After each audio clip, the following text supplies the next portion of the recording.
नमस्कार, आप देख रहे हैं खबर उत्तराखंड और मैं हूं आशीष तिवारी। आज की सबसे बड़ी और बेहद संवेदनशील खबर नेपाल से है, जहां पर सोशल मीडिया बैन ने जनाक्रोश की ऐसी चिंगारी भड़का दी कि देश मानो जल उठा। प्रधानमंत्री को और राष्ट्रपति को इस्तीफा देना पड़ा है। 19 लोगों की जान चली गई है। सैकड़ों लोग इस पूरे आंदोलन में घायल हुए हैं। शुरुआत एक फैसले से हुई। 4 सितंबर 2025 नेपाल सरकार ने एक आदेश जारी किया और पूरे नेपाल में 26 सोशल मीडिया प्लेटफॉर्म्स को तत्काल प्रभाव से ब्लॉक कर दिया गया। इनमें शामिल थे फेसबुक, यूट्यूब, एक्स जिसे पहले ट्विटर भी कहा जाता था, इंस्टाग्राम, स्नैपचैट और यहां तक कि व्हाट्सएप को भी ब्लॉक कर दिया गया। सरकार का तर्क था कि इन प्लेटफॉर्म्स ने डिजिटल नेपाल कानून के तहत रजिस्ट्रेशन नहीं कराया और न ही स्थानीय दफ्तर या शिकायत अधिकारी नियुक्त किया। सरकार के मुताबिक यह फैसला फेक न्यूज, अफवाहों और चरमपंथी कंटेंट पर लगाम कसने के लिए किया गया था, लेकिन जनता ने इसे किसी और नजरिए से देखा। जनता ने इसे सेंसरशिप की शुरुआत के तौर पर माना और नाराजगी पनप गई। इसके बाद युवाओं का गुस्सा कुछ इस तरीके से फूटा कि जेन जी सड़कों पर उतर आया। फैसले के अगले ही दिन राजधानी काठमांडू सहित कई शहरों में युवा सड़कों पर उतर आए।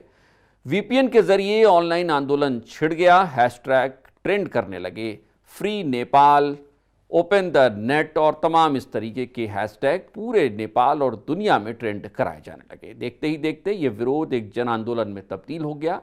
इस बार नेतृत्व कर रही थी नेपाल की जेन जी यानी नई पीढ़ी, जो डिजिटल दुनिया की अभ्यस्त है। अपनी ही अभिव्यक्ति को अधिकार से समझौता नहीं करने देना चाहती है। शांत प्रदर्शन से हिंसक टकराव तक यह पूरा आंदोलन चला गया। संसद भवन के बाहर प्रदर्शन कर रही भीड़ पर पुलिस ने आंसू गैस और रबर बुलेट का इस्तेमाल किया।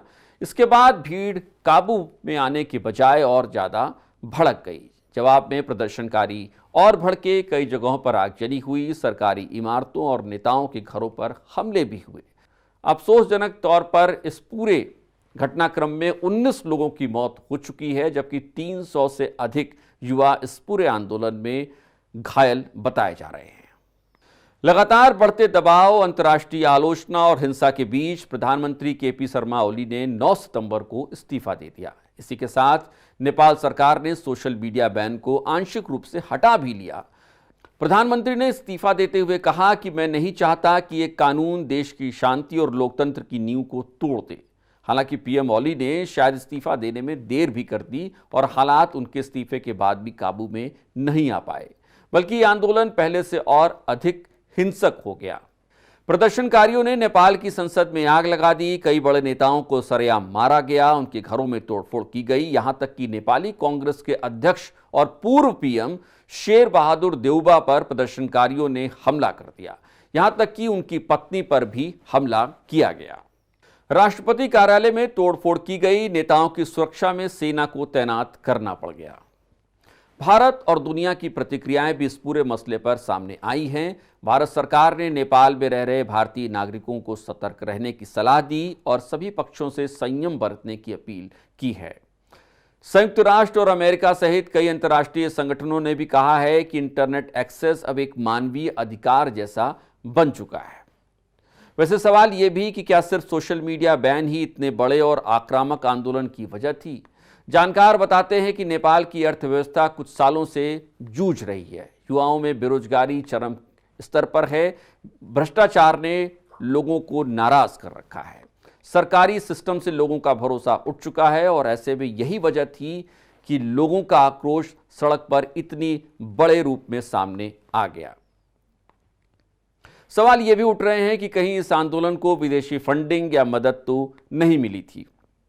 नेपाल की रूलिंग पार्टी और कुछ विशेषज्ञों का दावा है कि इतना संगठित आंदोलन, इतना बड़ा जनसमूह, क्या यह सिर्फ आंतरिक गुस्से का नतीजा हो सकता है या फिर इसमें बाहर से भी कुछ समर्थन या उकसावे का तत्व शामिल था?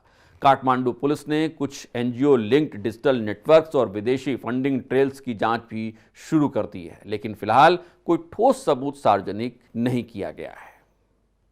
नेपाल सरकार ने जांच समिति गठित की है जो 15 दिनों में पूरी रिपोर्ट सौंपेगी। पीड़ितों के परिवारों को मुआवजा और घायलों को मुफ्त इलाज की घोषणा भी की गई है। लेकिन सवाल अब भी वही है, क्या आज की डिजिटल पीढ़ी किसी भी सरकार को बिना जवाबदेही के चलने दे सकती है?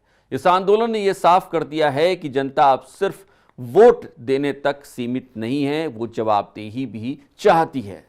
सवाल सिर्फ सोशल मीडिया बैन का नहीं है, सवाल है भ्रष्टाचार कब रुकेगा, रोजगार कब मिलेगा। फिलहाल के लिए बस इतना ही। मुझे दीजिए इजाजत। नमस्कार।